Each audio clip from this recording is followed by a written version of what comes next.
आज हम लोग पढ़ने वाले हैं वेपर प्रेशर, ठीक है। थर्मोडायनेमिक्स में भी एज वेल एज सोल्यूशन का जो चैप्टर है इसमें ये कंसेप्ट बहुत इंपॉर्टेंट है। तो आज हम लोग समझने वाले हैं वेपर प्रेशर होता क्या है, ठीक है। वेपर प्रेशर को समझने के पहले इवेपोरेशन क्या होता है इसको हमें समझ लेना होगा। तो देखो अभी मेरे पास है एक क्लोज्ड कंटेनर, ठीक है।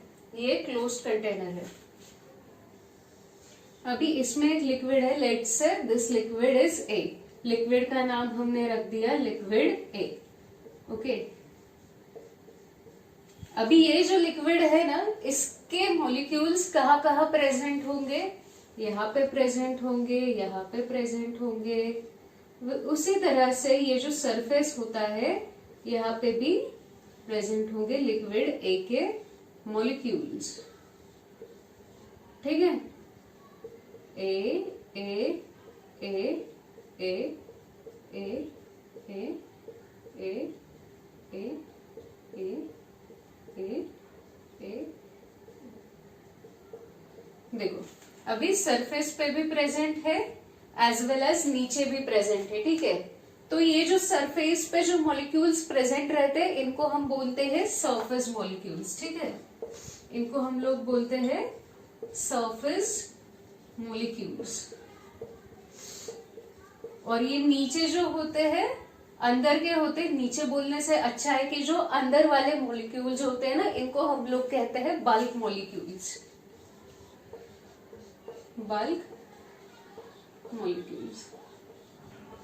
अब देखो यहाँ सिनारियो कैसा है, क्या होने वाला है। ये जो हमारे बल्क मॉलिक्यूल्स होते हैं ना इनके ऊपर हर जगह से फोर्स एक्सर्ट हो रहा है। मतलब कि इनके ऊपर यहाँ से भी फोर्स एक्सर्ट हो रहा है, यहाँ से हो रहा है, यहाँ से हो रहा है, यहाँ से हो रहा है, यहाँ से हो रहा है।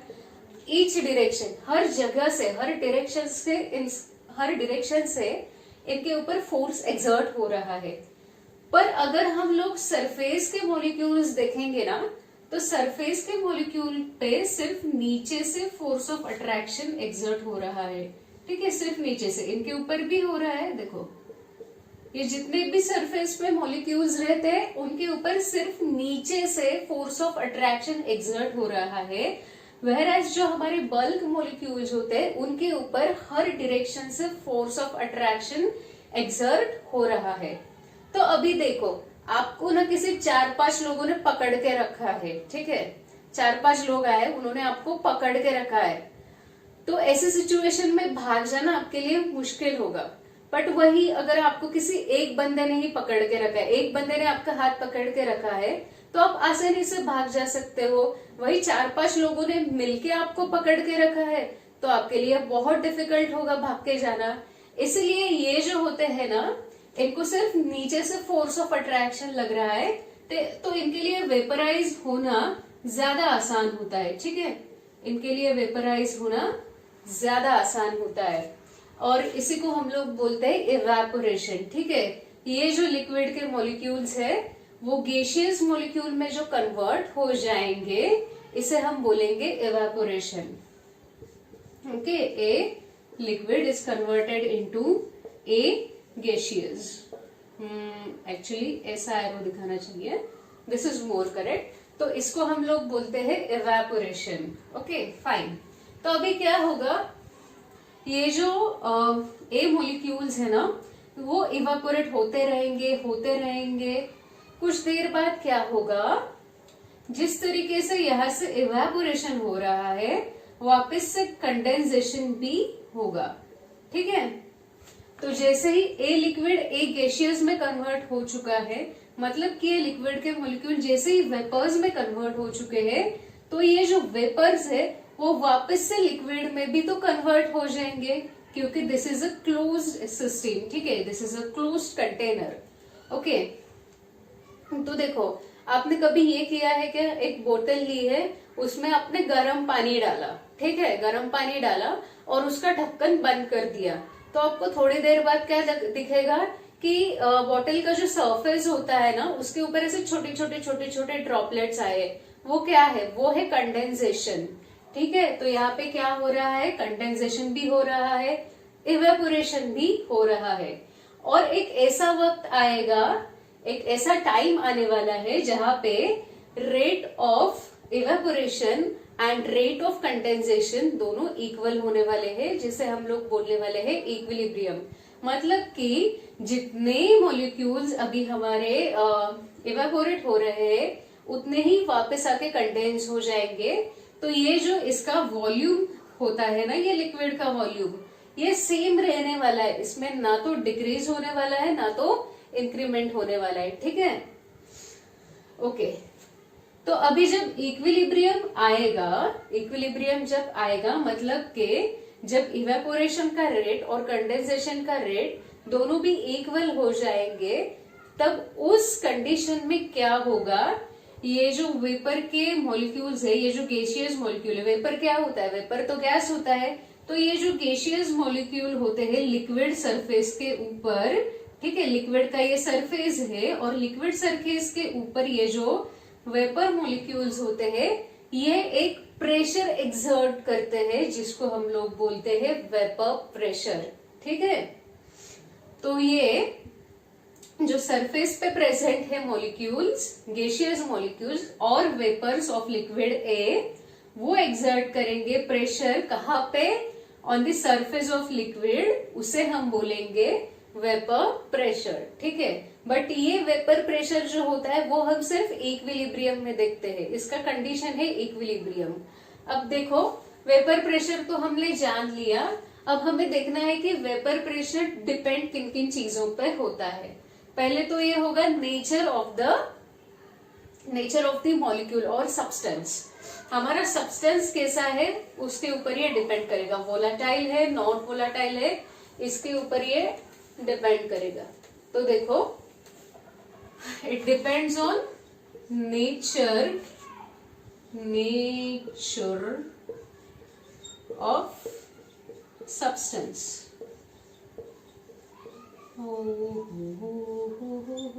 Nature of substance, fine. अभी देखो, नेचर ऑफ सब्सटेंस को हम लोग कैसे अंडरस्टैंड करेंगे, एक तरफ है हमारे पास H2O और दूसरी तरफ है C2H5OH। This is water, this is ethanol. अब देखो, दोनों में भी क्या है, हाइड्रोजन बॉन्डिंग प्रेजेंट है, दोनों में भी हाइड्रोजन बॉन्डिंग होता है। तो वाटर में जो हाइड्रोजन बॉन्डिंग प्रेजेंट है वो ज्यादा स्ट्रॉन्ग है as compare to the ethanol. Okay, तो वाटर में कैसा होगा,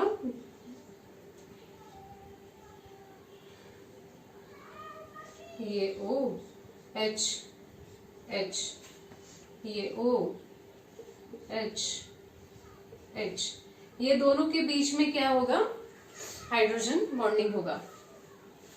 तो वाटर का जो एक मॉलिक्यूल होता है ना, वो 4 डिफरेंट मॉलिक्यूल के साथ हाइड्रोजन बॉन्डिंग कर सकता है, वेयर एज इसका एक मॉलिक्यूल सिर्फ एक के साथ ही हाइड्रोजन बॉन्डिंग कर सकता है। तो हाइड्रोजन बॉन्डिंग ज्यादा स्ट्रॉन्गर किसमें है, वाटर में है। तो इसकी वजह से क्या होगा, अभी वाटर ना हमारा जल्दी इवेपोरेट नहीं होगा। तो मान लो आपका किसी ने हाथ पकड़ के रखा है, जोर से हाथ पकड़ के रखा है, ठीक है, ऐसे लाइक 4-5 लोगों ने आपका हाथ पकड़ के रखा है, 4-5 लोगों ने आपको घेर के रखा है, तो ऐसे सिचुएशन में भाग जाना आपके लिए ज्यादा डिफिकल्ट होने वाला है। यहाँ पे सिर्फ एक ने ही हाथ पकड़ के रखा है, इस कंडीशन में सिर्फ एक ने ही हाथ पकड़ के रखा है, तो इसके लिए एस्केप हो जाना ज्यादा आसान है, इसके लिए वेपर्स बनाना ज्यादा आसान है, क्योंकि ये सिर्फ एक ही हाइड्रोजन बॉन्ड बनाता है। ठीक है, तो ये डिपेंड करता है नेचर ऑफ द सब्सटेंस पे, whether the substance is volatile और नॉन वोलाटाइल, नॉन वोलाटाइल और वोलाटाइल। वोलाटाइल का मतलब ये होता है कि ये room temperature, normal room temperature में ये वेपर्स बनाना चाहेगा, और नॉन वोलाटाइल का मतलब होता है ये वेपर्स नहीं बनाना चाहता है। जैसे कि आप कोई सॉलिड सब्सटेंस ले लो, आप ग्लूकोज ले लो, आप सॉल्ट ले लो, कोई आप नमक जो होता है उसको ले लो, क्या वो वेपराइज हो जाता है, नहीं हो जाता। वैसे आप लोग इथेनॉल को ले लो, इथेनॉल को अगर आप ऐसे रखोगे ना और थोड़े दिन के बाद देखोगे तो वो ऐसा, उसका पूरा बॉटल जो होगा वो आधा हो चुका होगा, क्यों? क्योंकि उसमें क्या हो रहा है, वो कैसा है, वो वोलाटाइल है, उसके वेपर्स बन रहे हैं, ठीक है। तो ऐसे अगर आप खुले में छोड़ दोगे ना इथेनॉल को, ऐसे ढक्कन वगैरह नहीं रखोगे उसके ऊपर, तो वो ऐसे उसके वेपर्स बन के चले जाएंगे, उसका वॉल्यूम डिक्रीज हो जाएगा, तो उसको बोलते हैं वोलाटाइल। और नॉन वोलाटाइल मतलब आप ढक्कन अगर खोल के भी रखते हो, कितने भी दिन रखते हो, तो भी उसका वॉल्यूम एज इट इज ही रहने वाला है। तो ये दो क्लासेस होते हैं, वोलाटाइल एंड नॉन वोलाटाइल। जो वोलाटाइल सब्सटेंसेस होते हैं उनकी वजह से वेपर प्रेशर बढ़ता है, ठीक है। क्यों बढ़ेगा वेपर प्रेशर? क्योंकि वेपर्स ज्यादा बनेंगे, ज्यादा वेपर्स बनेंगे तो वो ज्यादा प्रेशर एक्सर्ट करेंगे। प्रेशर किसकी वजह से होता है? हर एक मॉलिक्यूल की वजह से प्रेशर एक्सर्ट होता है ना। तो जितने ज्यादा वेपर मॉलिक्यूल्स होंगे उतना ज्यादा प्रेशर एक्सर्ट होगा। और नॉन वोलाटाइल में तो आप देखोगे vapour pressure is equal to 0। Non volatile में वेपर्स बनेंगे ही नहीं। हाँ, it depends on a temperature, at a constant temperature. ये सब जो कहानी चल रही है that is at a constant temperature. अगर हम लोगों ने टेम्परेचर बढ़ा दिया तो नॉन वोलाटाइल भी वोलाटाइल में कन्वर्ट हो जाएगा। But at a particular temperature अगर ये नॉन वोलाटाइल है तो इसका वेपर प्रेशर 0 है। क्यों? क्योंकि इसके वेपर्स बन ही नहीं रहे।